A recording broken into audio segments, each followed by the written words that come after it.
Hey all, it's Paul from Drums and Rums with Backbeats Meets Spirits.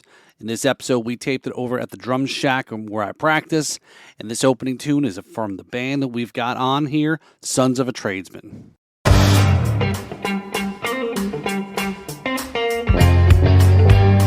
Saddle up, boys. We headed to the Big Easy.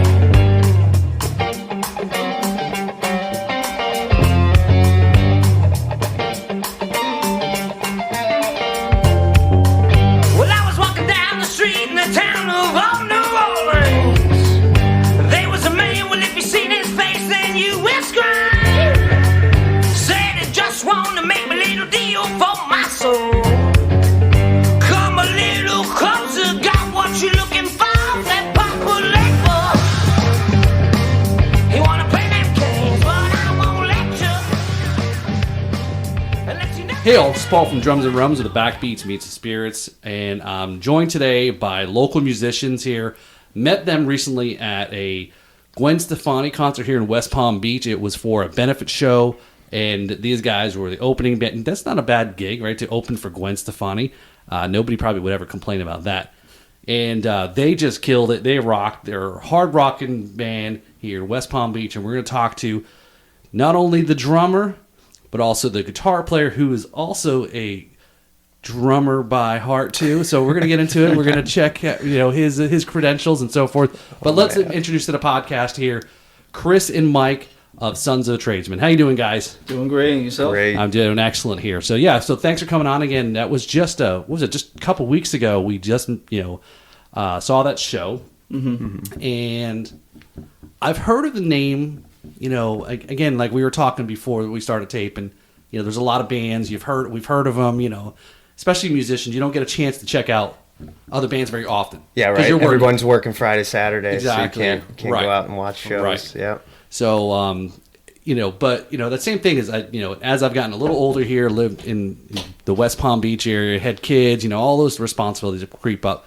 It's hard to get out as much and so forth. And especially let alone the last couple of years with COVID and, that was a whole thing too. So we'll definitely want to talk about that. But, so let's just get right from the beginning there. So Chris, I listened to the episode you guys did with Ben and Hector and the 561 Music Podcast. So shout out for those guys. And you talked a little bit about growing up, and it was growing up in a music household, right? For the most part, yes, right. but nobody actually played an instrument. Not traditional. In that sense. Yeah. But there always seemed to be music going on in the house. For sure, yes. My dad used to collect a lot of these old tapes, and then VHS tapes, cassettes, DVDs, records of earlier salsa music and stuff like that, even live versions too and stuff like that. So I got to see a lot of Tito Fuente, the earlier ones of him, and then his son eventually took over when he passed away. So yeah, man, music's always been there, but Saturday nights for the boxing matches, mom's cooking, all the women are hanging out in the kitchen, which hey, that was then those days, but right, yeah, the guys are watching the boxing matches, and then immediately once that boxing match is done, everybody runs to the garage, everybody picks up an instrument, and then we just jam all night. That's pretty cool. And I didn't know anything about drums at that point, so it was very interesting. And again, as we were talking before about the podcast, and obviously with it having a alcohol reference to it, and with the tie in the music, the two things go hand in hand. For the most part. Sure. For the most part, yes. yeah. Okay, Yeah, I mean, and I know there are some people that don't. But that's typically in that sense. And I've always looked at that, and I've talked a lot about how there's this relationship between music and spirits. And, well, again, that's what our tagline is, right? It's where the backbeats meets the spirits, right? So, again, it's a double meaning, etc. But how all is tied together, because it's a social thing. Yeah, exactly. Social setting. Right. It loosens people up, both the music and the spirits. Right. So, yeah. So, sure. So started out playing music. And then, if I remember correctly, you kind of were trying to find your way in playing an instrument wise, and we seem like we have a very similar early path where it was, here, let's try this instrument and let's try this instrument, and then ultimately you found what fit, right? Yeah, it was so odd. One day, because my sister was the original one to get started with an instrument at a music school called ASM back in the day in West Palm. So she went there in the beginning, and my dad was just like, "Hey, you wanna learn piano? Do you want to learn guitar, bass?" I was like, "Nah, I want to skateboard and hang out with my friends and try to kiss girls. That's all I wanted to do." And he actually bought me a guitar around the age of like 11 or 12. And I was just like, "All right, you know what? This is gonna be cool. I'm gonna be like Jimi Hendrix or something." And came with like a DVD, like a book. And I was just like, E B. Well, I was like, dude, like, where's P? Right. Where's the rest of the letters? I was like, this doesn't make any sense to me.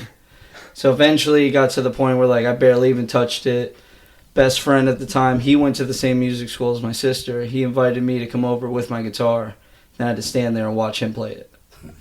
So that was like the beginning, and then he eventually got a drum set. So then I started playing the drums and then adding in, and then eventually you learn one beat that gets you onto another beat. You start piecing it together on your own. And then eventually told my dad, all right, I think I'm pretty good enough that I can step into the music school. Oh, so very cool. Yeah. So the music school, where did they start you out? Very entry or elementary, even though okay. That was an odd situation just because I was already about 13 or 14 years old, and a lot of the kids that start in there, I'm starting out, and the kid that's 7 years old is already, let's call it 4 grades above me. So in the beginning, it was kind of like, oh man, are you even like you're the old kid, like why do you have peach fuzz, and you're like trying to figure it out, and it's like no, but like I got really lucky because of the music that I was listening to at the time. Immediately kind of gave me a bit of a flash element to it, so I didn't have to have the traditional sense of playing just yet to be known as good or decent. And you got to start out somewhere. Everyone doesn't sound good, and I think that's always a very frustrating thing because similarly, I had was trying to figure it out, and again, as parents, drums aren't always the favorite if you're not into a music family because they're very loud, right? And I went in that same path and bought a guitar. And I think like every kid at that age with not a lot of money, you got the Epiphone. It got you started. And then when I was trying to sell it, it was like one of those, here, I'm going to bring somebody with me who can play it to show the person who's going to buy it how good it sounds. Oh, yeah. It's like it's almost like bringing your mechanic with you. saying, this guitar sounds great. No, it's the person that's playing it, right? Yeah. So going through. So, how long did that school take you through? Growing up. So the cool thing about that school was that they very much allowed like that moment throughout the year. All right, you have the chance to jump a couple grades, and you have to show it. And the only way that you show it, they used to put on something called Festival every year in Miami at the Radisson. I don't know if they've changed the name since. I haven't really kept up on it, but if you went that year and you completely like just demolished all of the the categories of things that you had to battle, because you would have to do like a duet, so you're doing a snare solo with another kid, whether it's a boy or girl, whoever, it doesn't matter, but like you'd have to do a duet, you have to do your own set solo, so you can make up a full-on drum solo between you and your teacher. He helps you out, getting it going, and then basically lets you choose it. Now, what you choose is what you're going to do. You can change it up on the spot like everybody knows. You improvise as a musician. I don't care what you play. Right. You could play the same song 1,000 times. It's going to sound different every single time. So, if you did well enough that first year at the music school, you could potentially, your teacher will see that, and then you know what? I think we can bring them up 2 or 3 grades all at once. So, within 1 year, you could skip grades. So this is interesting. So this is very different than, and we were talking before, was a school of rock, right? And again, not plugging or whatever, but just kind of get for a frame of, at least frame of reference for myself, is it's a little different than a school of rock, right? This is full on. Yeah, I personally don't know like the ins and outs of School of Rock. I know that they're like pretty tight, like that's like the whole point of it. Like you want to create like a small community within the school. And but at least like with the grading, I don't really know about too much of it, but our school was a bit ghetto-ish when it came to that stuff. It was very much a business for the owner. But the really cool thing is that, you know, my dad's main purpose on putting us in there, that keeps us off the street, you know, acting a fool, messing around or whatever. Which I was chaotic as a kid, so it was good to keep me off the street. So I'm glad I got into it. Yeah, definitely. It's tough, right, being a kid. And now you look back and like, yeah. I feel bad for the kids now. It was easier for me, even though it was technically harder, I guess. I don't know. Yeah, well, if you're stuck in your house playing video games, I guess as long as you're caged up, you know, there's other things that go with that too, right? Yeah. It was probably more traditional music, though, right? Like your school, as opposed to like a school of rock. To be like honest, so like those snare solos and duets, those were based off of like old school, you know, marching style stuff. Right. So a lot of rudiments, a lot of paradiddles and such. Other than that, we used to have a band, and once again, depending on the grade that you were in, if you eventually got through 1 through 6, I believe it was, and then you went into open. Open was where those are the best kids in the school. That's where you would start playing, you know, I don't know, like just random songs throughout history that are just famous songs, and then you battle them against the other kids at the other schools. All right. Yeah. So it was if for those who have seen Drumline, it was a little bit like that, right? You're battling the neighboring schools. Yeah. I Or wouldn't you're say it got that aggressive. I do remember one of my friends got beat up by another school, like on the spot, like in the bathroom too. Like he said he was about to leave, like 5 minutes about to leave, and they just beat the crap out of him. that was like that's actually a real battle. I think it was because he was Russian. I don't know. So that was So was there what type of music were they teaching though? I mean, was it one type of genre, or did you? It was no. It was a lot, and to be honest, I'm kind of like bent on it because my teacher he knew that he had a job to do, but he liked playing guitar so much, so him and I would end up just jamming. Nice. So sorry, Dad. That sucks. Could have learned jazz. Yeah. You see, and that's like the jazz thing, and especially as a drummer, like I say, like you are basically beating everybody at drums if you know either if you're a well playing jazz drummer or if you're a church drummer. If you grew up playing those two, you immediately have my respect, for sure. Which mine doesn't go very far. Yeah, the level of chops for that kind of stuff, right? Yeah, it's insane. Yeah, it's. You got to be smart to do it. Like so much paperwork, everything is different.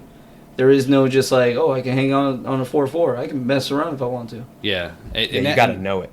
Right. Know the music. And again, most that probably right. You can't no way getting off of 4/4, right? Again, most music is 4/4 pop music, etc. But you know, I laughed one day because there was actually a good reference. You know, was with Star Wars. You know, was May the 4th, right? So 5/4. So, Dom Farmolero, the global drum ambassador, you know, is known by.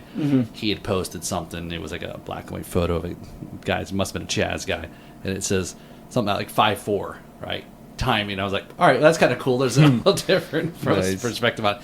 But it blows people's minds with odd time signatures, right? And we've had a couple guests on they do I guess math rock, right? Or you know. And those different crazy. Aaron Edgar, you know, he talked a lot about his 16th, and So. The one that really blew my mind that I didn't even know that it got that serious, because I've always heard about like, you know, metalcore, or like not just metalcore, but they call it mathcore, and those are these guys, you know, at least when I was growing up, hitting about 15 years old or whatever, going to Ray's Blues downtown, and there was a few bands. I'm actually not going to say the name of it because it's the one I'm thinking about, and it's just super inappropriate. But they were known as a mathcore band, and they would do equations through their music. So they would do like a weird equation. It'd be like 5 times 3 equals, you know, and then so on and so on. They would just add integers and all types of weird stuff, and that was the layout of the music. Now, eventually, I end up digging a little bit more into it, finding out about, like, Danny Carey.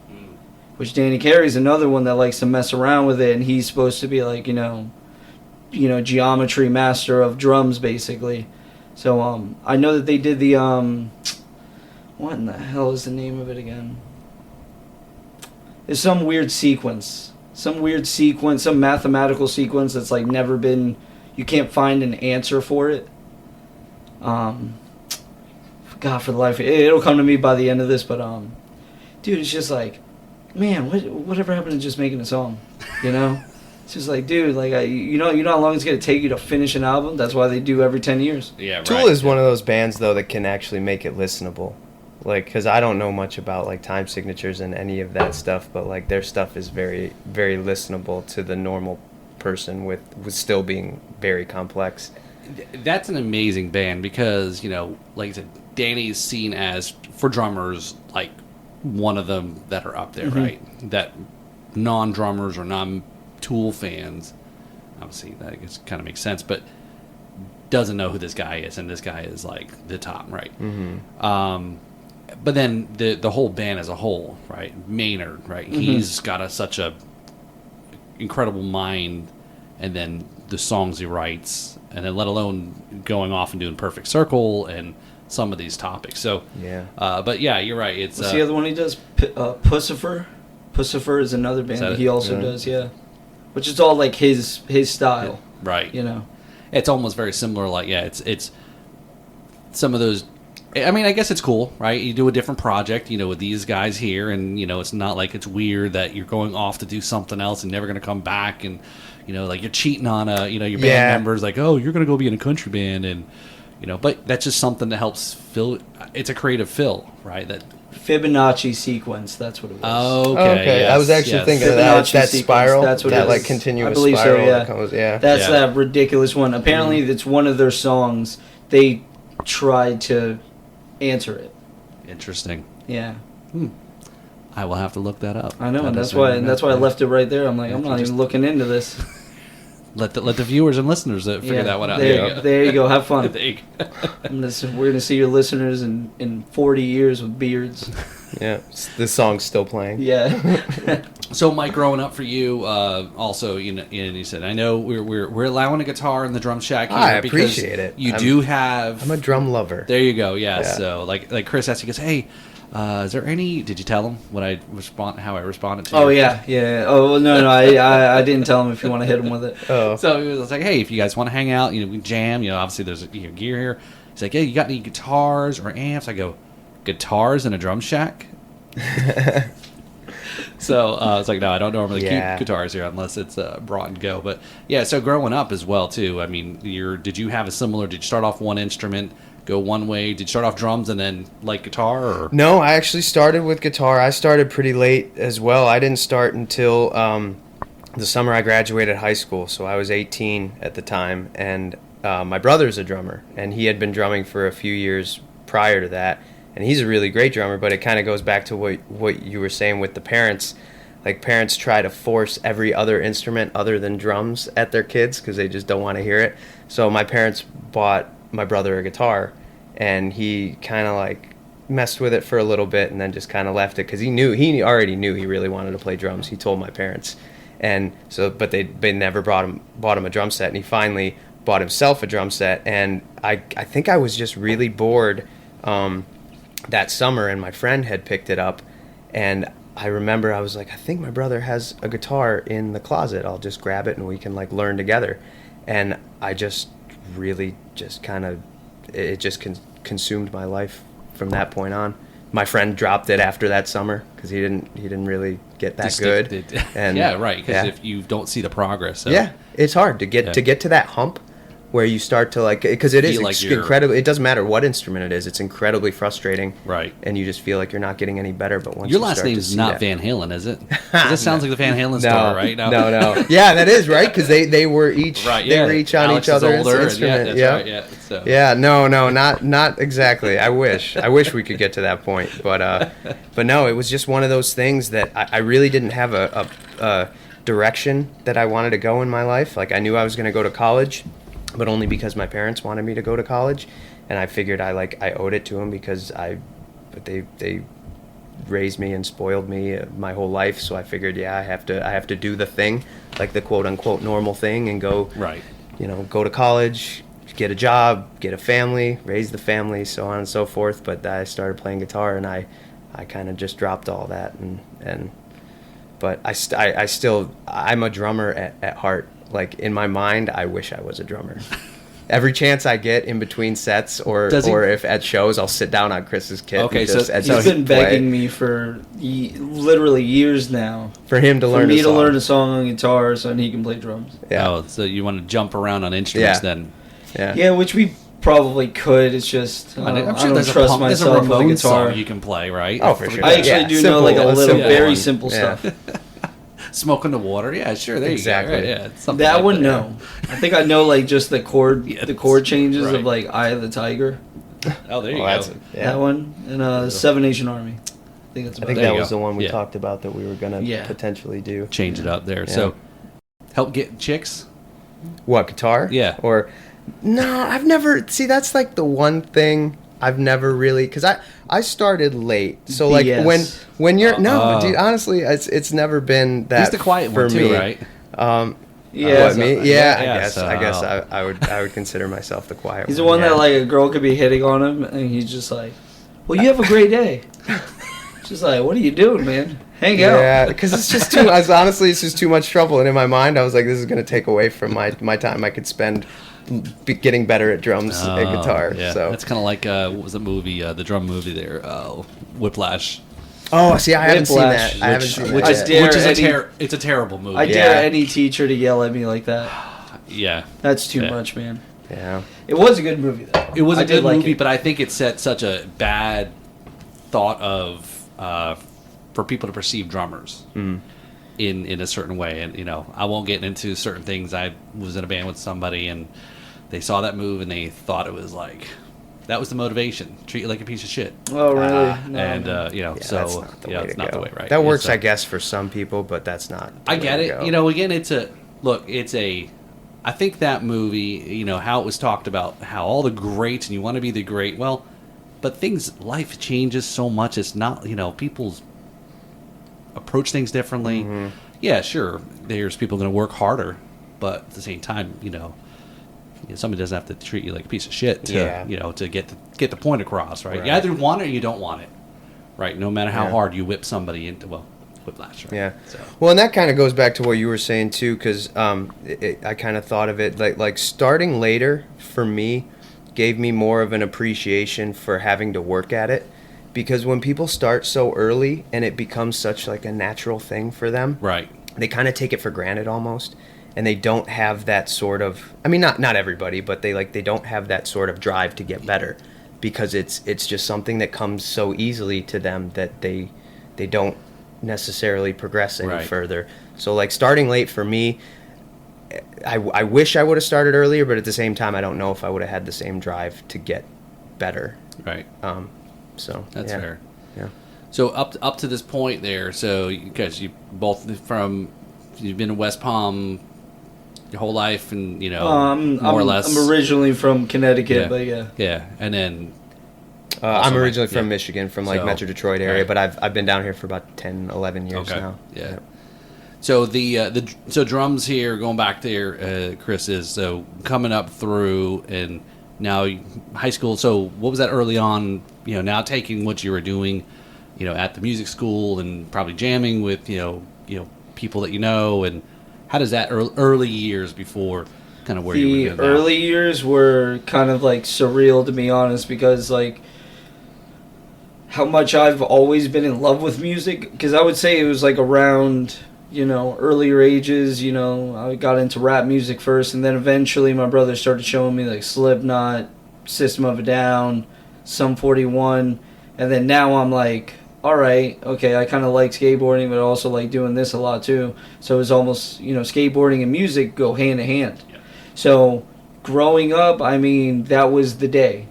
You would wake up early, try to catch the Palm Trans, all the way to go downtown to skate, and we all try to get back on back in time that we can go practice for like 3 or 4 hours, and then at the end of the night we use somebody's money to pay a bum to get us like a beer, then we all share it. But like that was a good Life. day. Yeah. That was a good day. And then going through school while like also doing music school at night. Plus, I was doing sports at the exact same time. So it was just like my schedule was packed up. Busy. You know, so I mean, the amount of friends that I've made over the years, though, it's just like, you know, you end up being a rock star even if you are just playing in front of 3 people, you know, in a driveway. So I'm going to jump ahead here with that. Does that help, knowing and being, you know, living in the air for quite some time? Does that help with people showing up to shows?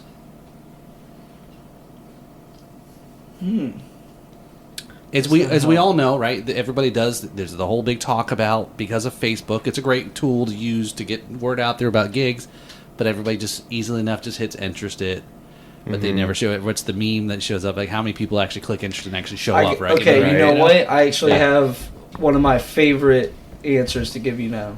So, our original bassist, Nick Policarpo, that did pass away, you know, a few years ago. Sorry to hear about that. Yeah, no, it's okay. But One for the home. yeah, one for him. There was a really funny story. He was a teacher's assistant at FAU. He had a student that, you know, he was teaching the student for something like almost 2 semesters in a row.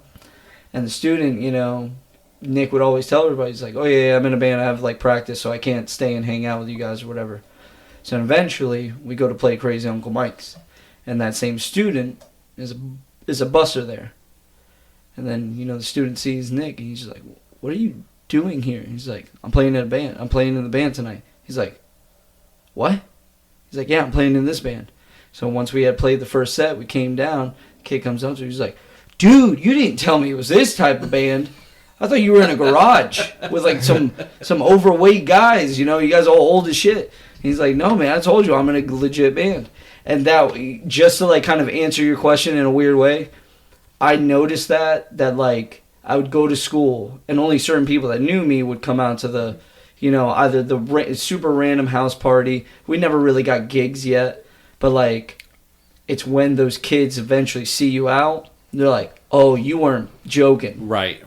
Like, you actually know how to play. Because everybody thinks that you're just, you know, it's, you know, you're just running your mouth. And nobody really trusts anybody until they see it. You got to see it. My relatives still don't take me seriously. And you know what? That's what I'm talking about. They're like, that's cute. The second you throw it in their face, it is amazing. It's so funny. Did you tell them that, you know, you opened for Gwen Stefani? I mean, finally, I think after whatever 10, 11 years of doing this, they're finally like taking me seriously. But the first few years, yeah, it was just I was like the joke of the family. Gwen like, Stefani. what is he doing down there? Like, why is he? She like the Drifters. Yeah, that's probably what they're asking you. I got a lot of people that I hadn't talked to in years hit me up because when I shared that post, they're like, "Whoa."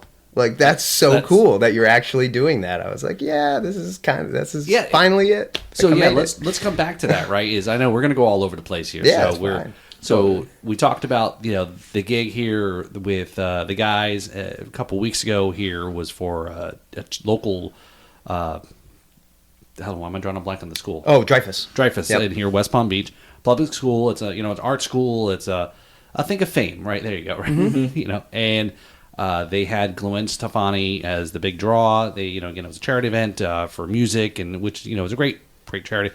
How did you guys get the gig? Andrew knew Dennis, the guy that put it on. He was working for him for a while, and he knew that he was in a band. And I don't know if he ever came to see us. I think he did, actually, because we did that show at years before COVID, I think it was something like maybe a year or two before COVID, because that's the job that Andrew ended up, like, basically just didn't have a job, you know, overnight, just like a lot of people, you know, obviously. But, right. I think he did come to see us because he was also the boss of Adam Sheets and and K-Joe and Brennan. Yep. Brennan. Yeah. So a couple other of the local musicians worked with him as well, because that whole AirTab thing is like a music venues, you know, interacting with the people that go to the venues and all that. So I think he just had us in mind. That's cool. As kind of like the local support for the show. And you know what? I remember Brennan like super hard trying to like push gutter tones on them. Oh yeah. Yeah, I think so. Yeah. And Andrew, because Andrew's just so relentless that, like, you know, he's just like, you know, we are number one. You know, he pushes it hard. Yeah. Which, you know what, it's nerve wracking sometimes because it makes it like, oh man, are we number one sometimes? You Right. know, and you kind of second guess yourself.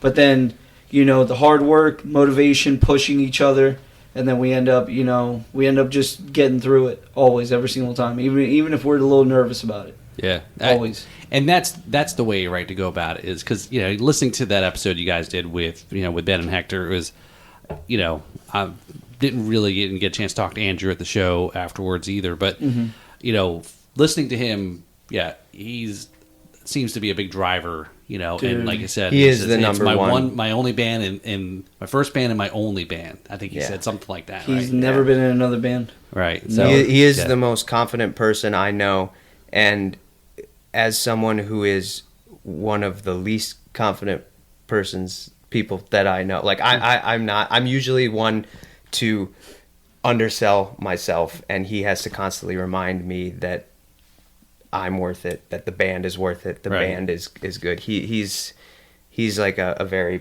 positive driving force. He's like the Jiminy in the Cricket, but band. with a beard and likes Yeah. to yell. Yeah, so check it out. I tell you, go to the website there. Let's do a quick plug here at the Go for it. website. Yeah, The website is soatband.com, so Sons of a Tradesman band, but soatband.com. And, you know, you can find us on the Facebook and Instagram. Just search Sons of a Tradesman and you'll find it. and you'll see that glorious beard. Oh, yeah. Yes, You can't yes. miss Andrew. Yeah, he's the one. He's the one that's glowing in all the photos. He's the one that's 'cause- yeah.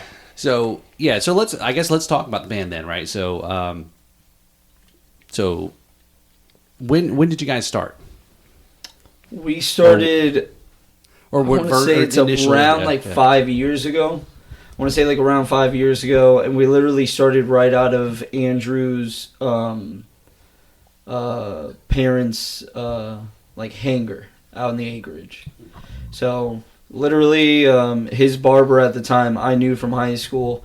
The barber's girlfriend knew me from growing up, and you know, Andrew got back to town from Ohio, started asking around about drummers.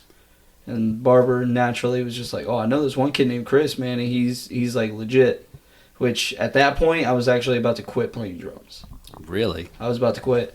Yeah, because I had been in so many different bands, and like, you know, you just get screwed over from. And as much as I want to blame them, you know, it's also on you. Like, are you sticking around too long in something that you know it's already toxic, people aren't showing up for practice, and you know, there's a lot more arguments than actual, like, you know, togetherness.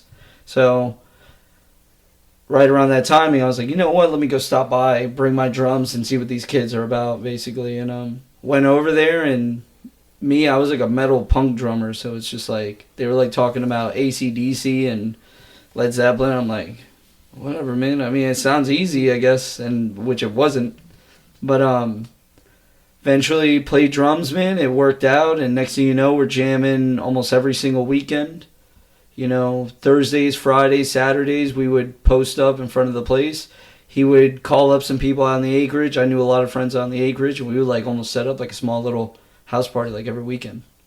And we would be jamming. Eventually got to what I was kind of explaining a little bit earlier off camera, the Fraternal Order of the Eagles Club. And that was like the first time that we ever played. And I mean, we actually did a very good job. It was just like, we did not understand just yet, like, levels. And then, you know, we're like shocking older women. And yeah, man, I mean, it was super interesting. It was super funny.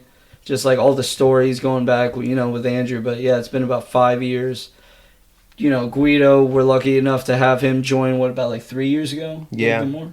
Yeah. So 3 years ago, Guido joined, and I mean, we've leveled up ever since Guido got in, and then even recently, Alex is now in the band. I think he just hit a year. That's even more of a level up. Alex on the business end is just like superb. He's you know, so right now we have a really good team. Plus me, I'm more like a equipment manager. I don't like doing anything else other than playing drums. Well, I mean, you know, because you said you've been in bands a lot. It takes more than just a bunch of musicians to get together if you're going to run it yourself. Like, Right. you gotta have good business sense. Everyone has to kind of have their own special thing that they bring to the band outside of their musical skills, you know? So yeah, like we were really fortunate to get Alexis. He's actually a guitarist originally. He had never played bass before, and he saw us at Crazy Uncle Mike's, and he wanted to get in a band, and he was just like, okay, I'll learn bass. Wow, Yeah, that's and so and he did. I think, you know, listening to there is that what you were talking about. I take away from when you met up with Andrew, Chris, was it fit. You know, I mean, that's what everyone talks about. Is half of it is just, do you gel? Do you like the dudes or for girl sure. or whatever? You know, Yeah. You know, you can be a great musician, you can be a mediocre musician, you can figure it out. But again, at the end of the day, this can work, right? And that's most bands have a difficulty even with professional, local, whatever. Is just, you know, because at a certain point, you know, toxic. I agree with that. I think that's some things I may have suffered from was staying too long when I knew I shouldn't. Yeah. Yeah, because when you're so invested in something, you know, It's don't hard wanna, to right. Yeah, you don't want to step away Shoot. and It's a relationship. get rid of right. all your It's time. a relationship, Yeah, right? yep, Yeah. yep. It's super weird when like it was almost like I don't want to make it seem like Andrew and I have a crush on each other, but like You do. him and I, You do. him and I when we first like once he like broke out of the shell because like he's a little like these days it's a little weird because he's doing his machismo thing as like a defense mechanism at all times. I'm sorry for giving away your rules, but back in those days when I had first met him, like, you know, and he was really like, I want this band thing to work. So I have to be really nice to this guy. And I think we hung out for the first time, like maybe a week after like first meeting. When I'm like, yo, man, why don't you come out and we'll, you know, hit a bar and go check out a band.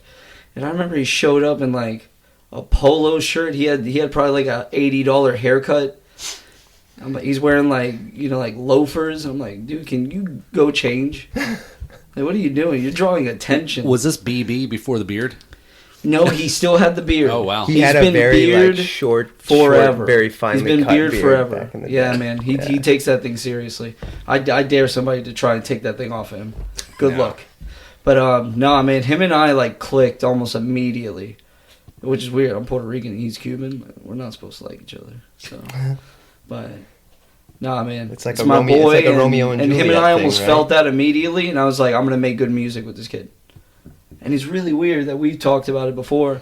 Guido is amazing at guitar, whereas it's weird that like Andrew, for some reason, he'll just make these randomly good songs up just on the spot. It's really weird. And then Guido, like he comes up with great songs as well, but they take a little bit more time. Whereas Andrew's just like firing them off. It's like I don't know for you. I don't know if that's annoying for you, but No. it pisses me off. Well, I'm that- like, what the hell, man? Can you give me some time to make a beat already? I guess that's the cool thing about our band too, is because there's no one like songwriter. Everybody, regardless of who it is, if they have an idea, they'll bring it, and then everyone just builds on it. And I think that's like the most fun way to have a band. So with songwriting, and I think more of the question is to you, Chris, is do you find it? I mean, I guess how do you contribute in that sense? Because I always for myself feel that as a drummer is if you don't know other instruments or you don't know the chords or you don't know the melody parts that go with it, is you know how do you have your part in that? Is you know where you know Mike's a guitar, lead guitarist, right? You know, and Alex and Andrew are also guitar parts and More and so the forth. melody, So, I yeah, guess, melody is right, right. sure. How does because I think that's something again talked a little bit about how you have your bass player kind of helps glue, put you know between what you do and you know, melody. There's like a funnier side of it is that every once in a while, which I've done it to him, if we're like writing something, I'll mouth out. Like he'll be like, dude, and then I'll be like, "Can you try to make that work somehow?" And he's just like, "All right." I think Chris. Don't. I'm sorry for interrupting you, but I think Chris has a very good knowledge of melody without actually knowing that he has a good knowledge of melody. Like he hears it in his head and he knows like he's like it right, clicks. hum it He's out like or make he's it like so- this needs to get out somehow. Right. But as a drummer, like I'm the same way. If I think of a drum part, I have no idea how to communicate it to him. But he always does that. Like when we're writing, like he's really good with transitioning parts to parts. That's my job. And then That's but always been he'll mine. also say like he'll have a melody in his head and he'll try and hum it out and we'll try and work it out, and most of the time it ends up working out. Like it's cool to have someone have a completely different approach to it, you know? That's kind of what I wanted to bring up earlier. That I like, now that I'm thinking about it again, it sounded like I probably shit on you a little bit. You did. But That's fine. Wow. That's But fine. I'm used to it. But what it is that, like, we're able to kind of feed off of each other. Like, all right, you know, I couldn't really think of that spot, so now that that's there, that's where, you know, other people kind of come in and do that cleanup work, or even the building on top of it work. Whereas, like, you know, me, for the most part, I like to pride myself on, like, doing the transitions. I think on a drummer's side, that's your job. You know, not all of us are going to be Neil Peart. We can't write the music for you. Right. You know, that guy was just a freak of nature. Yeah. Or even like Danny Carey, another freak of nature. But like, I think on drummers, they should tend to make those transitions, because I think sometimes it's like, you know, guitarists might like look at it like, all right, man, I really don't know what to do, and it could be something as simple as just like, oh, you know what? Let's just do a swing off to something else and then jump right back into it. It's just like, that's what I was thinking. Yeah, and that's an important part there. It's those dynamic parts of the song, or breaks, or you know, or when there's a pause, or that weird people are not expecting to happen. Right? Mm-hmm. It's again, we were talking earlier about a little bit about who is everybody supposed to be following? Yeah. It's us, right? Yeah. Oh, Right, 100%. you know, so Yeah. there's some of those things, and I think those kind of odd, you know, breaks or parts is definitely helps set it. You know, definitely get people to kind of pay attention. It's not just Yeah. kind of the repetitiveness. Yeah, of- exactly. Yeah. Yeah, because I guess it all depends on what kind of group it is or what kind of band. Because you could have a solo singer songwriter who is very much okay. This song is going to be in the same key 4/4 the whole time, and as a drummer, you just need to Right. keep the beat. Yeah, just but need that's totally not us. Like we like to get weird. We like to see what we could possibly do. If it doesn't work, it doesn't work. But we like to approach it in a totally different way. Like, Yeah. yeah. Not keep it simple at all. Yeah. So let's talk about the EP there. So Okay. Or is it LP? okay, Full length. LP. Full LP. length, Yep. Okay. So how many songs is it? 11? 10? 11. 11. Well, 10, but one's a two-part. Yeah. So Okay. technically 11. Okay. Yeah, So came out. You released it in just last year, right? Yeah, 2022, February. And Stir the Pot is the name of the Yes. LP. Yep. Stir the Pot. All right.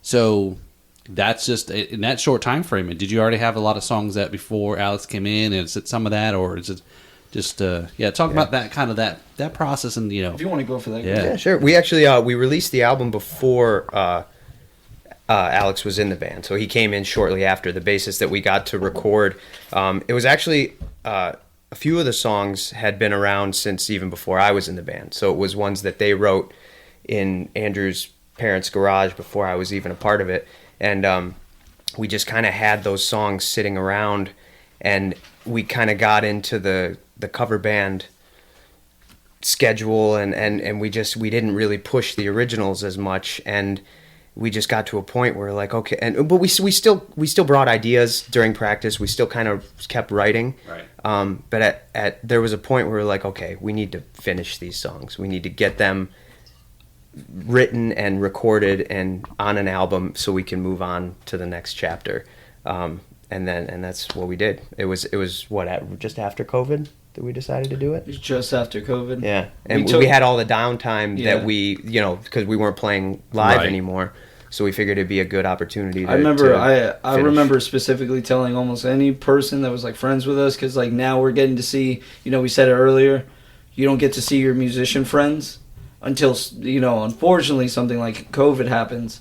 And I remember some of those days that we all went to Crazy Uncle Mike's to do the live stream. Mm-hmm.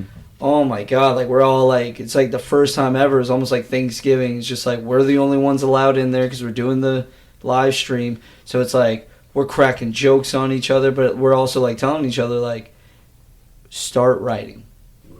You better be writing right now, because why would you waste this amount of time where nothing's happening? It's funny you say that, Chris, because that's something I thought, again, sitting as I said, the podcast just started happening again, watching friends, trying to support, friends that are full-time musicians, or, doing their live streams in their house, or, the live streams you were talking about, and Save Our Bands, am I got right? Save Our Musicians? Save Our Musicians, Save right, Our yeah. Musicians,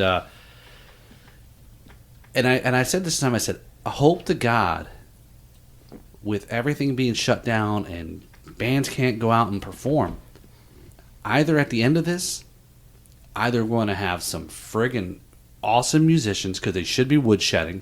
Right. And at home, got nothing else to do, and just getting better, because that's all, nothing else to do. Or you're going to have, so that was the hope was, you saw a lot of bands, to your point, is those that use that time wisely, right, to write some stuff, because now you've got nothing in other than just sitting in your house, or sometimes you get together. So yeah, I think that's perfect, because you guys you recognized it, because playing live kind of takes that the, what do you call it, the that creative. It's the energy. You you need to get it out somehow, right? So playing live, it kind of did that. So we weren't as motivated to write. But then when that stopped happening, we're like, well, we need to do something. Right. Like, something's got to happen. We need to keep this train going. Yeah. And that's ended up being what it was. And it was an awesome experience for me and for everybody, because none of us had done an album before. Like, I remember you saying you had done a little bit of recording before. Yeah, right, I've done a few different projects and stuff like that. Yeah. And the one first timer thing for me was the fact that like just the band was recording it. There was no crappy engineer in his mom's garage or whatever. There was no, rich kid that, is going to overcharge you. There was none of that. But we got lucky enough that you and I basically just got to kind of speak with each other and just get it done. Yeah, we did basically everything. And I feel like we did a lot of the final writing on everything too, because we had so many songs that weren't done, that were like maybe 60-70% there. But that's when we made that decision. We're like, okay, we got to do this and we got to finish this. So he and I kind of sat down and finished writing everything, and that's kind of where I started to get into the area of engineering and producing, because I had never done anything like that. I did a little bit of recording here and there, but I really kind of got my chops in on this album. And that's that, again, the other thing is, I think a lot of people had to learn other skills, and especially for people that are sitting at home, and again, whether they lost their job or whatnot and became YouTube stars, creators, and everybody figured out how to do video editing and whatever the case may be. So you learn new skills to move forward, which is what else are you going to do? You're going to exactly. sit there and play with yourself, or are you going to... Well, it's on maybe on OnlyFans. Yeah, that's true. For some of the fortunate Still people that are able through to... that one. Yeah. So check out on OnlyFans, Only Sons. Sons. Okay, that's a great idea. I swear we we're need not to write real that brothers. one down. That's fantastic. Oh my god, yeah. You should see the shirt I've got. I made up. It actually says "Only Drums." I've only drums. I like that. And I didn't want only rums. And I went to Sunfest last year, and I'm wearing a shirt, and people are walking by. They see the logo. They see it. Again, they can see their logo, and then of course once they read, then it's like the smile. And I'm like, yeah, I know. Oh, it's in the same. It's in the same script, font and everything. And just the only word is the difference. Watch them look for it. It's just you taking off drum heads. Yeah, right. Just slow, extra Sexy, slow. Just put candles lit everywhere. Just put lithium grease on the tension rods. This feels good. This tighten it. Oh, just tension. Just Guys, enough tension. There you go. I'm saying we should make this a thing. That's pretty funny. Well, and look, I did actually register Only Rums actually as a handle on OnlyFans. Oh, nice. There you go. So, oh my It's god, all right. so- We're already It's good if moving. you We're wanna- already if you moving in wanna that take direction. somebody's money one day. Yeah. Yeah, that's true. Hey, why not? If foot thing only feet or is a thing, right? Yeah, So- yeah. Yeah, if that could be a thing. Yeah, where did you record? We recorded at the studio that we practice at Shade Tree in Boynton. It's basically like a big kind of bay style with the overhead door. I think they had really tall ceilings.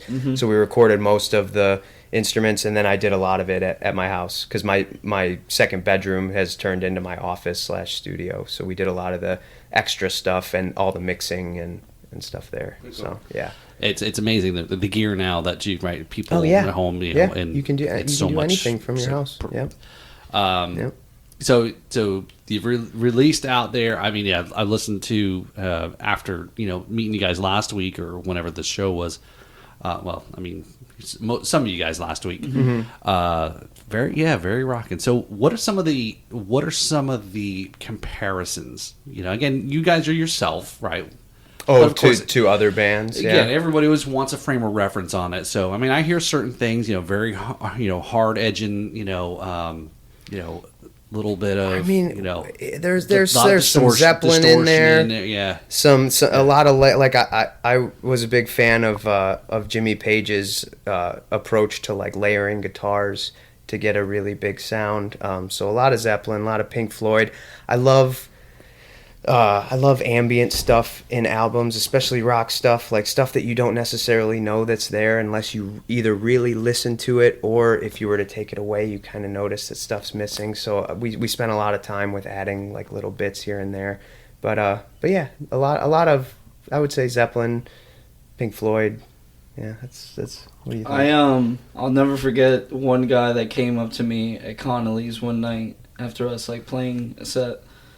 He's like, "Listen, man, you don't have to play like that."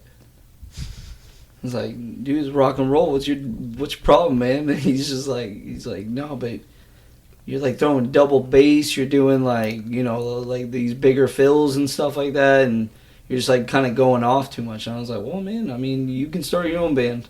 I don't know what to tell you." But my thing was when Andrew and I originally started the band, I was like, "Listen, man, this is my background. I think we have a better chance if just let me try to just how Guido was saying, like drums don't have to be crazy big all the time. You pick your spots to be tame and then you let off to accent the rest of the music." And that was one thing that ever since that we've started, I've been trying to strive for more and more with every song that we do, with every cover that we learn. I try to strive for that. So my comparison is basically a lot of metal music. Typically, you won't hear breakdowns, and I add them into not only our originals but into all of our covers. Yeah. I try to beef up all the covers, anything that we ever play. If we're ever seen out, I try to make it big. The songs are definitely. It's not the same. You've got some really good range of the songs, and I think the one right out the gate, the first track, Ballad of Odysseus. Right. Yeah. That was an experiment that Andrew and I we wrote this thing. I think I had come up with just a small guitar part as the main idea of the thing, and then when we were trying to finish it, we kind of had this idea that since the story of Odysseus goes on this whole journey that's never really the same. We wanted the song to kind of represent that. Like there's no return to any same part. Like it has its individual parts, right, and it never kind of goes back to a chorus or anything like that. And so that was just one of the random things. Yeah. But that's one of the weirder ones on the album too. It's and it's the first one right out the gate. Now that I'm thinking about it, what were we thinking? Yeah. First song on the album. Is this like something that would come off of 2112? Yeah, exactly. Yeah, what? Rush is a big influence on I all of us. appreciate the compliment. And the cool thing about the band is that, like what Chris was saying, everybody has kind of their own core influences and backgrounds that they have. Like Chris is very metal. I'm very blues rock, like Zeppelin, Jimi Hendrix, Stevie Ray Vaughan, all those things. Andrew is very outlaw country. He likes Waylon Jennings.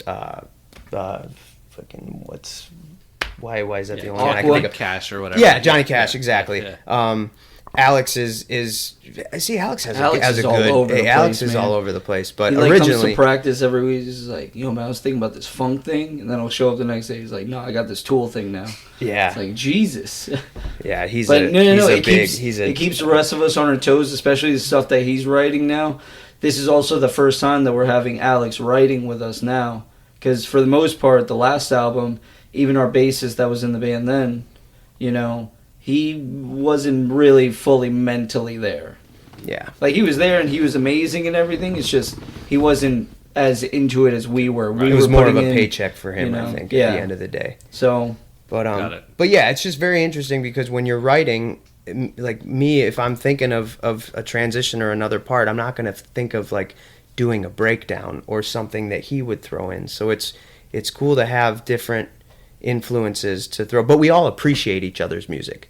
That's the thing. That's the cool thing. Right. Even though I'm not like really into metal, I still I very send- much appreciate metal as I'm like the those worst guys are friend. incredibly. I No, send those guys are him incredibly some talented. of the most ruthless things on the planet. I'm like, check out this guitar solo that's 3 minutes into it, but make sure you listen to the beginning too.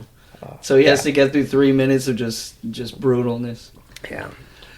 But Yeah, that's why everything is kind of all over the place. But it's also us, so it Right. It I mean, works. and that is probably the way you described each of the the four members is what their background is and influences is right. Like I said, it makes you who you are. Right now, the whole big thing about like you follow the Ed Sheeran, getting blasted every time he turns around. Somebody thinks he's ripping off, and to a certain extent, You said Ed Sheeran? yeah. Oh, yeah. We like that guy. Right, Him right. and I, Oh, him I and love I are Ed fans of Sheeran. that guy. Yeah, he's Right, great. right. Is it? Are we talking about the same guy, the ginger? Yeah. Yes. Yep. Okay. Yes. So, I mean, it's Can you funny. say that? No, I'm just kidding. Yeah, we'll edit it out later. So, yeah, we can say whatever we want. No soul. Yeah. Yeah, that's right. It's a podcast. That's We right. can Well, say yeah, whatever we want on because here. he stole. Yeah, he's got no soul. forgot. He got no soul because he sold his soul to the devil to get all this music. Yep. We figured it out. There you go. Yeah. There you go. Thanks for clearing that one. Devil Yeah. hasn't knocked on my We're- door we're yet, now, though. We've now transitioned to the conspiracy part of the podcast.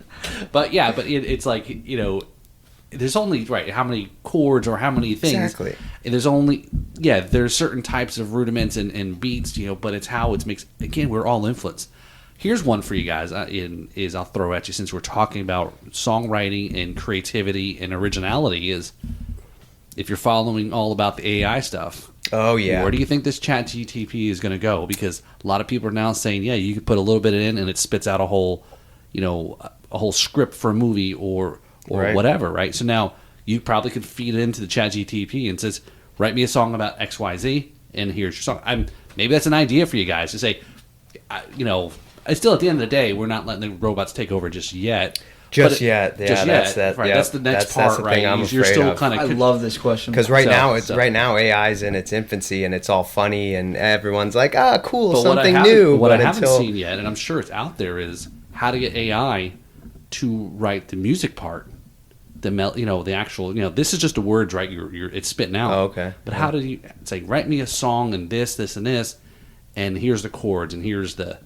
Yeah. How many? I don't know if I'm that's. sure I'm sure it's- it's going to I'm sure happen it's out if there. it's not there Yep. already, right? Yep. So, all right, Chris. So it sounds like you're dying to talk about this topic. The only thing I can pretty much bring to this, you ever see drummers that some crazy Norwegian death metal band, and the guy is just he's stuck in one position and his hands are everywhere, nothing else is moving, right? It's cool and everything, right? Small movements. The only problem is, dude, where's and I'm not even trying to I'm not trying to combine brutal metal music to funk, but you can tell with funk, there's a feeling in there. There's just like the movie Soul, you get lost in it.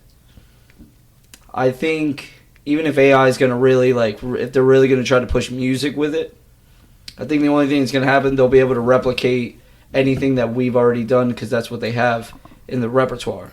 Right. It's That's what you in put their into hard it. drives, their information. But see, that's the thing. It's not replicating it it's taking like this literally the same thing that we're doing as You're feeding humans. it- you're we're putting- you're feeding taking it in. yeah, Right. because we all have our influences, right? So we're taking bits and pieces of this band, like this idea and this, and putting it into something, and they're literally doing the same thing, but they have access to literally all the information. I don't think computers have pain though. Not yet. Well, there's some that say that what do they call it? It's aware, self-aware. Yeah. Yeah. Right. It's the one that was chatting with the reporter. So all right. So Chris, you said something there. I want to hit on this, and I know it exists, but since you're more of a metal guy, talk about the difference between, like you just said there, funk versus metal. What is playing obviously in the pocket as a metal drummer compared to maybe it's rock or the blues or something else? It's I think the pocket is the pocket regardless. It's you playing in between spots that technically you should just be playing straight. But you find little pockets that you can find those nice little, it's something that could change up the whole dynamic of the song. You could use it as a transition as well.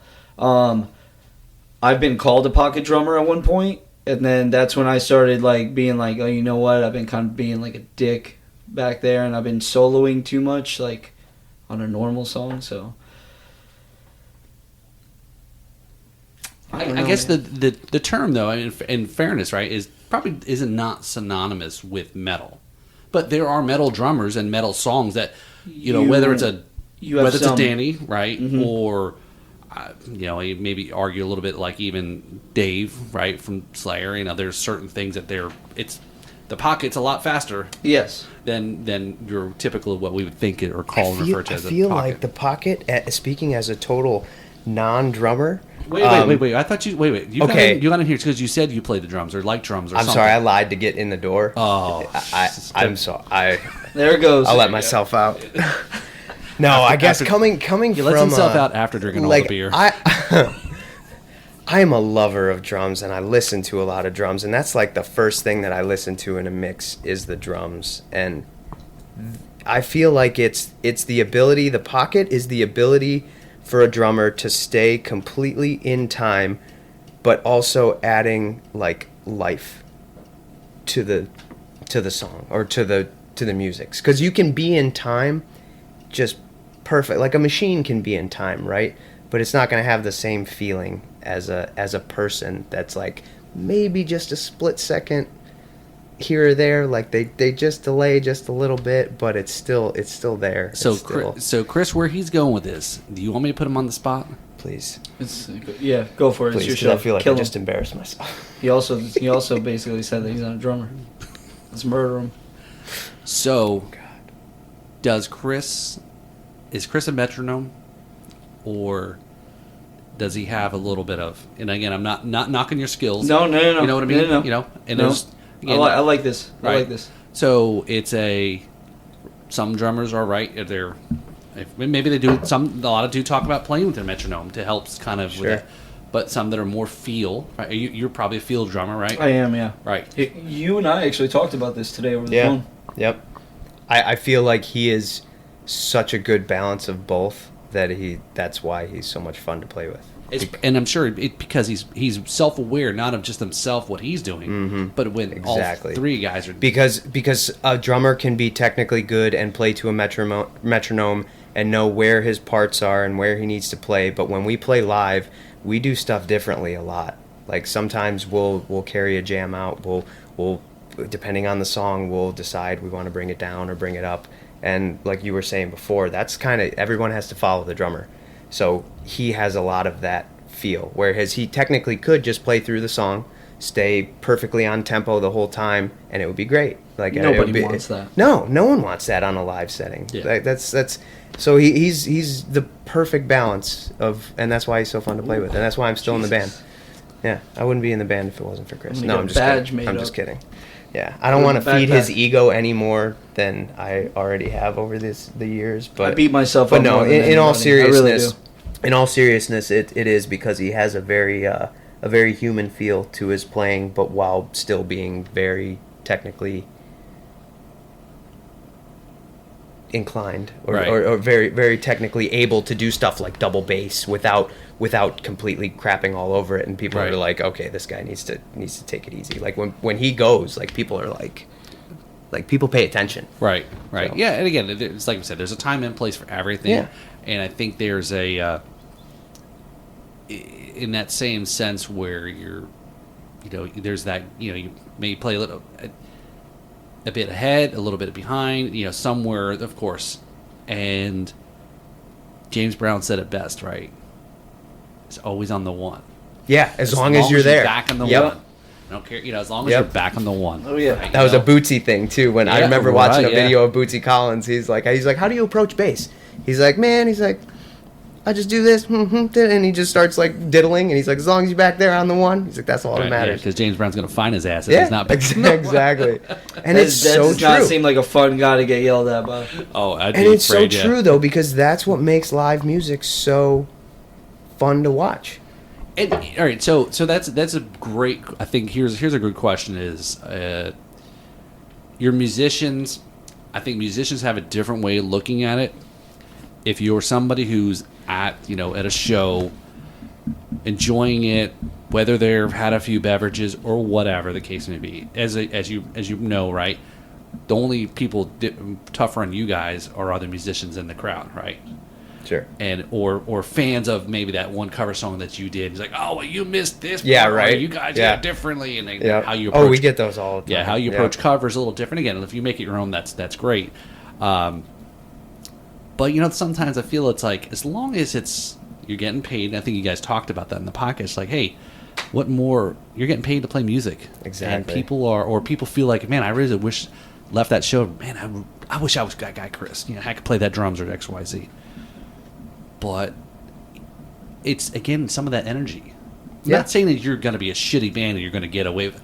No, I'm not saying that. But then there's times that you may slip it, but you guys also not going to let yourself. You hold you guys selves a little bit to a regard too. Sure. Yeah, for But- sure. Yeah, we have Yeah. standards. Right, yeah. For sure. But, Very is it low always- standards, is it always- but we still have standards. Is it always perfect? Maybe not. Yeah. But again, I think it's a little bit of forgiving that the average person that you may be playing to is not going to pick up on. Exactly, because how often, what's the percentage of actual musicians in the audience? It's a very low percentage, or like you said, the one person that really if there's musicians in your audience, that means they're not working. right, they're not good enough to be working that night. Exactly. Damn, Yeah, you man, know what? that was a I per- that never was a- thought about Yeah, it like that. that was That good- was the that's- greatest thing I've heard all day. Touche. No, and that's honestly one of the most nerve-wracking times is when those really like those musicians that you hold in really high regards, they stroll into your show like mid-set and you see them, you're just like, oh shit. Oh fuck. Like, oh great, now I actually have to perform. But you're right though, like the majority of people are just there to listen and to have fun, and as long as you can keep them interested and keep them, keep their foot tapping, and because we do a lot of covers that we make our own, which is Right. a lot of fun, because no one wants to hear, I mean, maybe they do, they want to hear like the exact album version, but everyone, my dad's a big Eagles fan, and he's like, the Eagles live show is great because they do the music exactly how it is on the album. I was like, well, why don't you just go listen to the album? Certain bands, Like- I was talking to a buddy of mine about this recently. Certain bands, I want to see it perfectly. Other bands, now I'm no Fish guy. I'm not big on Grateful Dead.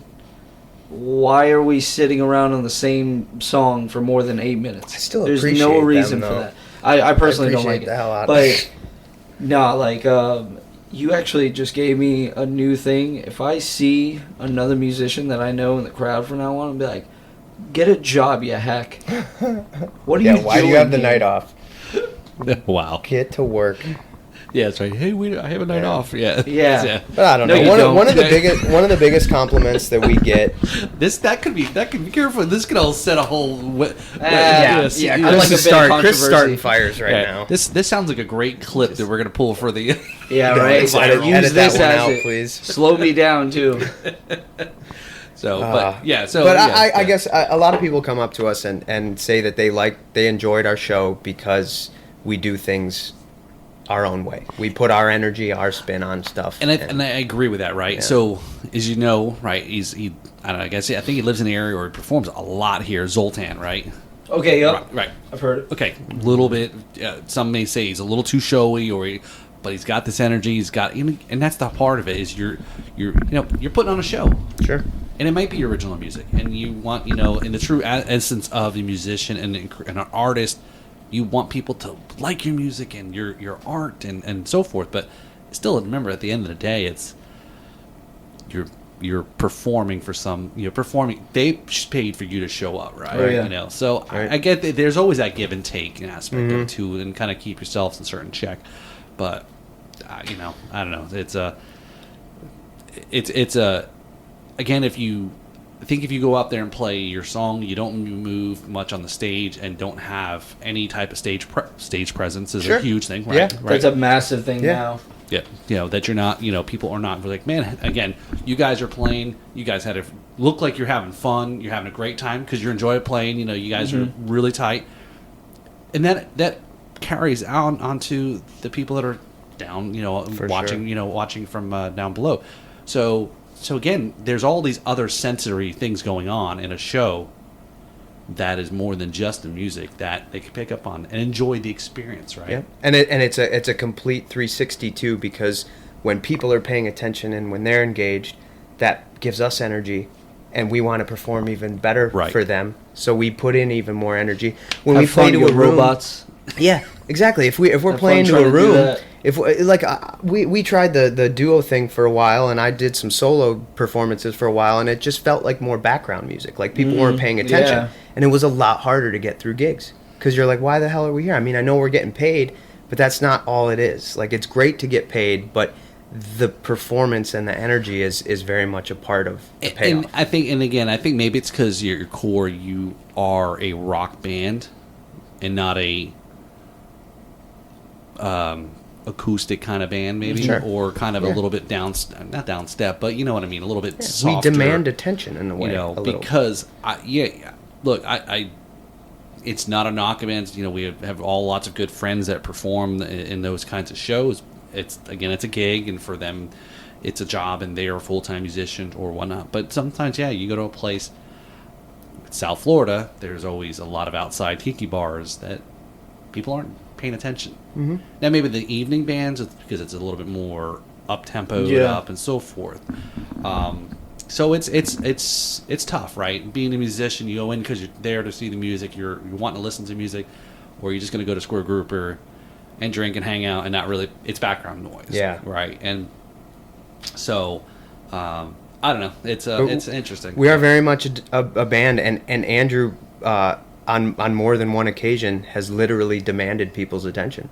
Like, he'll call people out that maybe have, and it's more of like kind of a joke that he's doing, but like if someone has their back turned, he'll be like, "Hey, you in the blue shirt, turn around. Like, this is my time now." It's When like, I tell you it's performing. I'm worked. getting paid. It's And it's worked. hilarious. Like, it is. There's a level of ego about it where you're like, "Whoa, dude! Like, you're literally demanding this guy's attention. That can do almost- whatever he it can wants." go it can go But it's different ways it's too, gr- right? Yeah. Oh yeah, for sure. It's like, well, but fuck it usually you, right? It's yeah. like a pack of jackals just turning on somebody. It's just like, why is he attacking this person? Oh my god, his hat does look dumb. Yeah, and It's then if just he like, doesn't boom, pay you know, attention, he'll now call we out got his him. outfit or something like that. But it's usually it's all in good fun. But Andrew is very much one of those guys that demands and feeds off people's energy. Well, Like, he did comedy at one point too. That's why he's so Oh, comfortable on I didn't know stage. that. That's yeah, it. he did comedy for a little bit. Wow, So that's it. Yeah, that guy's he annoys me. He's just like, oh yeah, I have a boaty's license, and he'll just say it, stop right there, I'll be like, what? You don't have a boat? Well, you found out on that podcast that he was a rapper too. Oh, there you go. I kind of knew that because when we started first hanging out, oh my god, dude, he's such a psychopath.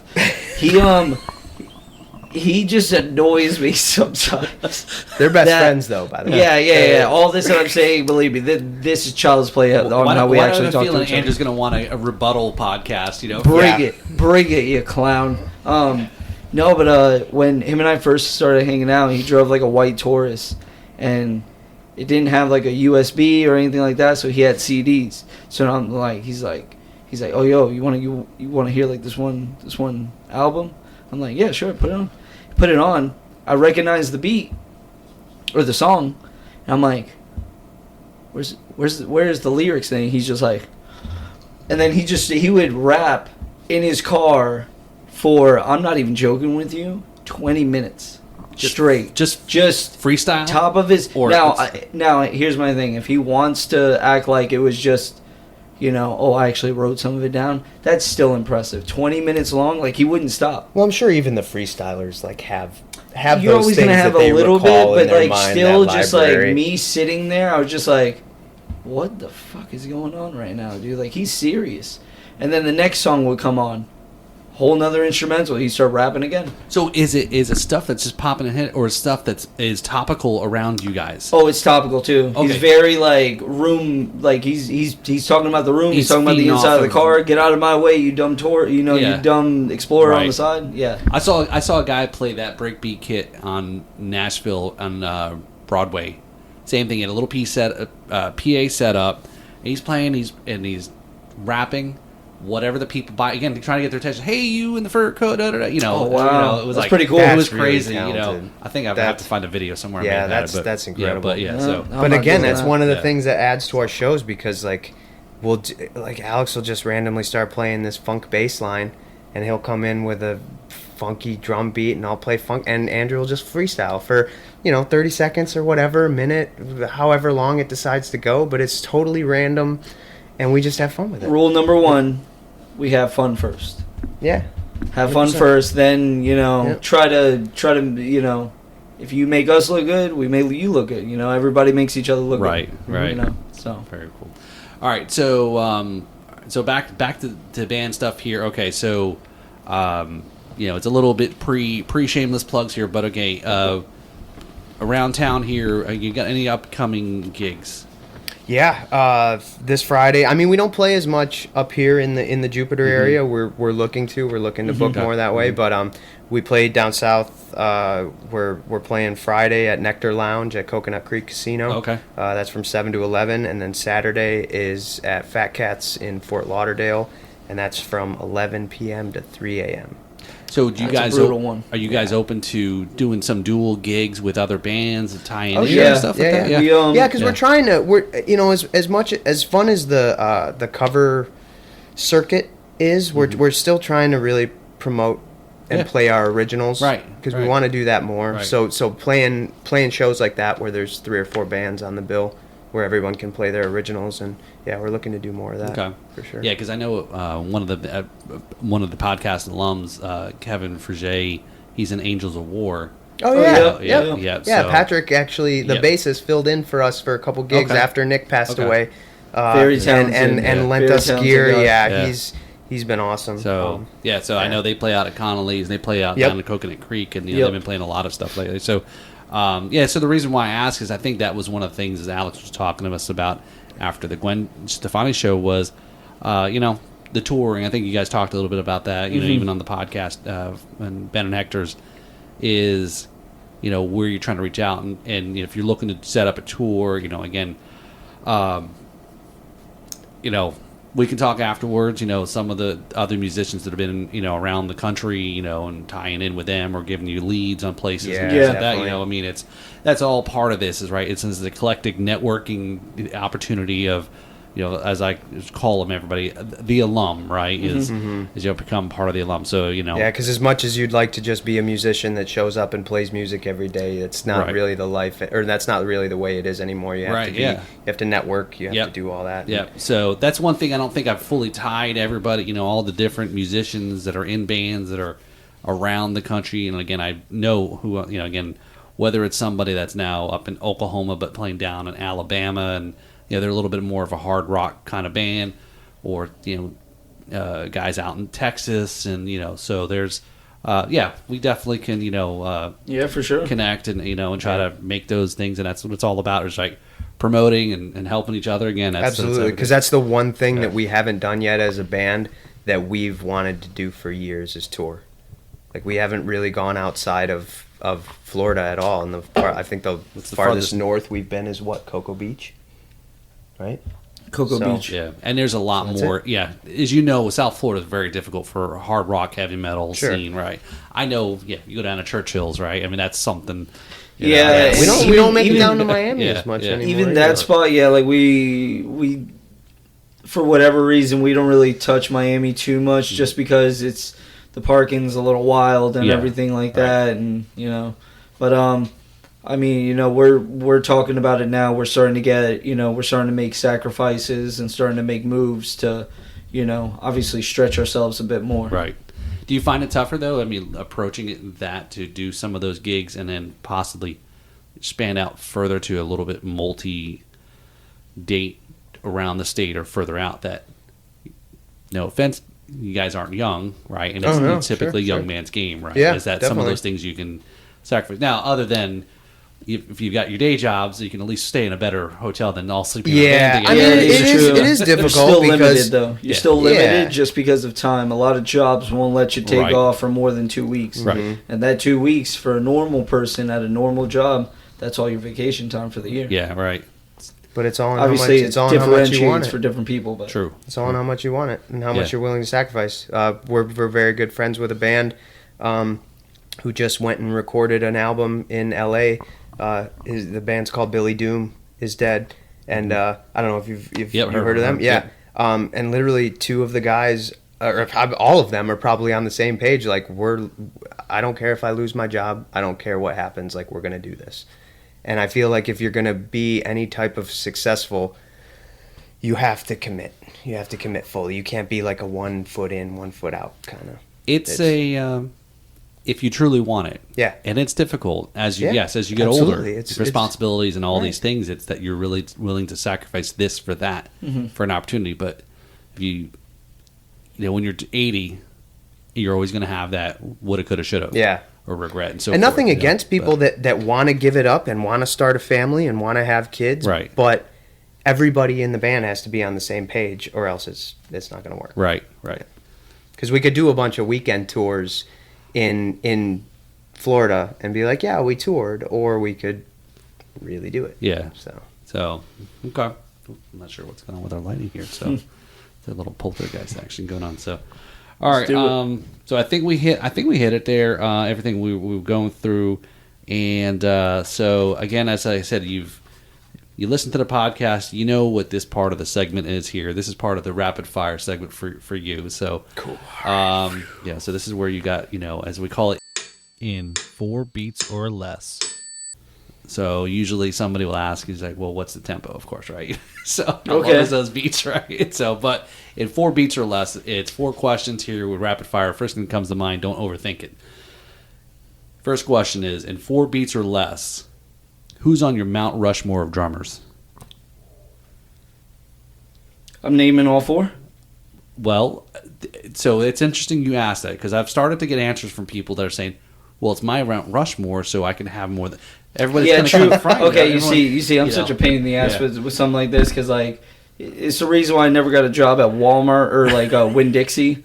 Just like they're like, if somebody drops a piece of trash, do you pick it up, tell the manager, or give it back to the person that dropped it? I'm like, I don't know, throw it away. Sorry. Okay, so Just name 4 drummers. this is hard, man. This is like asking me my favorite movie. Okay, Meg well, Right, okay, well, Danny. Meg White. Okay, I guess you already Danny know the Carey, Danny Carey, Jordan Mancino from As I Lay Dying, whoever is the ghoul drummer or the ghost drummer. That's why I said ghoul. I'm wearing the shirt. Yeah, that's about it for now. Yeah, that's good. I'll leave it right there. Okay. This is so hard, man. There's so many drummers. Well, Steve Gadd. Boom. Ooh, there we there go. you go. okay. I'll leave it All right there. Okay. All right. So that was where you're going with everybody else. That's I'm so definitely glad you that was went that was Steve correct. Gadd. But again, There's some Very weird well. ones in there, Jesus. yeah. So very well. Right, Steve Gadd. I mean, very. That guy's cool, man. I like his style. He's wild. All right, Yep. next one. All right. So in 4 beats or less here. Question number 2. This is a 2-part question here, and this could be a little controversial. Where is your favorite place to play and your least favorite place to play? Got to be careful with that second part. Do I still play there? True. Oh well. Okay. The least, Foster's 2, West Palm Beach, across the street from the Turnpike. What a cesspool. All right. My favorite place to play, right behind Sons of a Tradesman. I'll be gay about it. I love you guys. Oh. Yep. Oh, that's beautiful. Wherever the band is, that's his favorite place to play. All Either that or Crazy Uncle Mike's. I really do like playing Crazy Uncle Mike's. Yeah. All right, fair enough. So 4 beats or less, question number 3. What is the craziest story from a gig?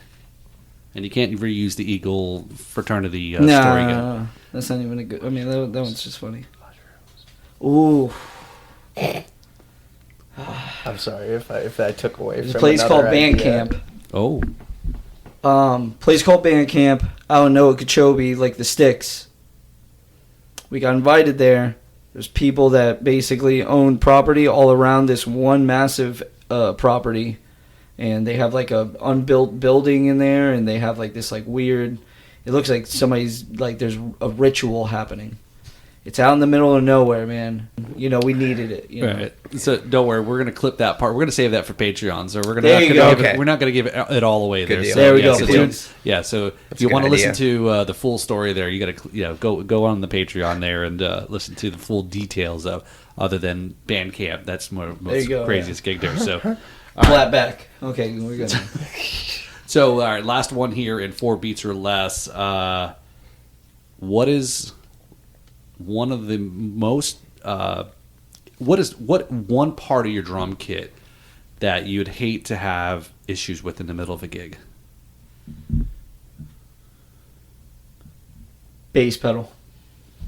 So but you play double now, right? Mm-hmm. So if one of them Essentially, that whole system going down. Period. Hmm. That thing ruins you. You don't have that and snare. Snare's second place on that one. right? But those two, maybe third is hi-hat. Because I do like quite a bit of hi-hat work for the most part. Like I do some ride stuff, but you can always survive off of a hi-hat. Yeah. As- Yeah. Bass a- pedal and snare drum, one of those two, Forget it. you move that left hand up, or in certain cases right for whoever you are, and you're trying to use a high tom as a snare to try to keep it going. I'll tell you this, that at the place Foster's 2, I've never heard of this, and still to this day it's never happened again. I've never seen it. My snare stand broke in half. And the metal actually like broke at an angle and it stabbed me in the leg. And I had to keep going. It was like our second to last song of the whole night. So then I started doing exactly what I was just saying. I had my left hand on the high tom trying to, ever since then, it's going to be like bass drum or snare is what's going to take you out. Because if you don't have your bass drum, dude, what are you doing? Yeah. You I Yeah. was actually going to ask that. Could you get by with a floor tom as a drummer for a short period You of time? might- you trying to might do that? Get through Yeah. the song, maybe. Yeah. Yeah. 40 Yeah, seconds. sure. 40 seconds of a song. That's it. Yeah. But after that, you you're gotta like, cut I'm it done. off. Yeah. Well, right, because it's not going to cut. Yeah. Like the bass drum is. Right. Floor tom's So- going to ring out. It's almost like It's a gonna bass sound drum. different. Yeah. Yeah. Yeah. It's going to sound. You'll notice something's up. Right. Yeah. Oh, I might for sure. I might do For it sure. for fun now. Yeah. Yeah. Next gig, I want to It's see like if he knows breaking it. a string as a Oh. guitarist, and then like, oh, you could just play the whole rest of the thing with it. It's like you can't do that. Yeah. I You're just- like, oh, I need that bottom E string, right? You need Yeah. all of it in order for it to work. So there you go. Now you can message. Oh yeah, the pedal loosened. I had to do something different. So there you go. We don't accept excuses. That or the from sticks, Chris. right? Like everybody's worst nightmare is losing a stick, but that's like such a normality that I used to actually sit down and practice losing a stick. Even though it's kind of weird, like you're crippling yourself in the moment. Right. So it's like, is that still technically like training? Well, it's funny you say that because I've seen them do it at the music school where they'll and when they're playing the band, the bands, the kids get together in the bands, and they'll like intentionally knock their shit over, right? Just get their. It's like because these things will happen. Sure. Because you never think about it. And, I saw it happen at first. I'm like, what the hell are they doing? I said, what are they being a dick for? And I was like, okay, I get it. It's a little harsh. Training. It's training, right? Yeah. It's almost like, the pick of destiny, right? Right. What a movie. Yeah. Oh, it's my a band. God. That's one of my favorite movies of all Such a time. great to movie. There be you go. honest. There you go. It's Yeah, so good. We can go down a whole nother rabbit Yeah, hole. right, 5 yeah. hours, Yeah. 5 hours later here on that. So, But no, I feel like School of Rock, like they're teaching them how to be a rock band, and that stuff happens. So you Right. gotta learn. you knock gotta a learn crash, how to. crash stand, or the mics or something. Because we've all been there as beginning musicians. Like if something isn't going 100% right while you're performing, like if something happens, you freeze, Right. And you have to learn to not do that. Right. You Know have to what to learn do. to be like, okay, it's fine. Laugh at it. Even if you make a mistake, like laugh it off, and people forget about it in Right. 5 seconds. But I've been there numerous times where you just kind of freeze up, and that's way worse than Right, how to Yeah. recover. Yep. Right, yeah, for sure. Yep. So I've totally blew over it here, Chris. You mentioned depends on the configuration, a 4 and a 5 piece. So talk about your kit real quick. Snare, high tom, 12 by 14, then 16 by 16 floor toms. I have 2 floor toms. It's a Mapex. It's called the Driftwood. So it is a 1, 2, 3, 4, 5 kit, but not the traditional sense in 2 high toms. Mm-hmm. I have the high tom that's a 12 by 10, 12 by 10 by the 12 by 14, or other way, whatever. But yeah, that's essentially my kick. It's a Mapex. It's called the Driftwood. I don't know if you've seen it. It looks like a pirate ship, basically, because it has like an exterior like vinyl on the outside, but it's all wood, which I haven't scratched it yet. Right. But I can tell already, even if I do, you're not going to see it. What kind of wood is it? I think it's birch maple Okay. on the interior, at least. I don't know what the outside is. Right. Yeah, but so far, man, I'm in love with it. I'm in love with it. So do you have that? This is the skin, or the wrap. Is that because of your other band? So to be honest, when I first saw it, man, look at the segue he's doing. I like this. Because of before I was even in the other band, Muggles, I had seen that kit a while ago, and I've always had Mapex, and Mapex has treated me, for the most part, like that drum set's never crapped on me. Never. Not once. So, me loving that kit, and plus because they sell like stuff at a decent price, you don't need a $4,000 drum set. You don't even need a $2,000 drum set. You just need something that you can put good heads on. You got to spend money on good heads. I'm sorry, you have to. But that company, I very much like what they do. I didn't even get their highest version. Mine's technically like the Mars series, which this is one of the only newer ones that they've made since they've started out doing the Mars series. But no, technically I didn't buy it for that reason, but which is really funny. I just did a music video for them maybe about 3-4 weeks ago, and I got to use the kit. And we ended up, I do a chalkboard paint drum head in front. I literally just painted chalkboard paint on it. So now I can switch out that drum head with the the advertisement. Dude, I switch it up all the time. My favorite funny. part of setting up is after we're all done setting up, Chris just sits cross-legged and just draws with chalk and just doodles on his drum set. And we call him Bob Raw. We're like, hey, what's up, Bob Ross? So he's just like randomly drawing shapes and whatever comes to his mind. But That's it's funny. awesome. I'll It's never like he gets a forget- custom drum head for every show. Yeah, I'll never forget this super nice old lady one day. Like her and her husband are having dinner, and I guess at third and third, their table's pretty close to like the stage. She's like, "What are you doing there?" I was like, "Oh, I'm just doing the illustration for the evening." She's like, "How special is that?" And I was like, "Oh." I'm like, all right, little lady. She said it, yeah. She said it like, She said it aren't very you, much like in aren't you adorable? It's Wow. so nice they They're gonna let you they're do gonna that. Let this kid slobber all over the stage, I guess. So do you know Hector does sidewalk chalk? Oh, yeah. Oh my god, I saw completely that. forgot about that. Amazing. Yeah, I've seen his Yep. stuff before. Yep. Yeah, He did that Lake Worth Right. Yep. street Yep. So he drawing. What's it called? does, Something. the chalk festival. Yeah, there's something something like the that. street- Yeah. down like I didn't know until I saw the post this year. Yeah. I was like, whoa, Yeah, that's so- cool.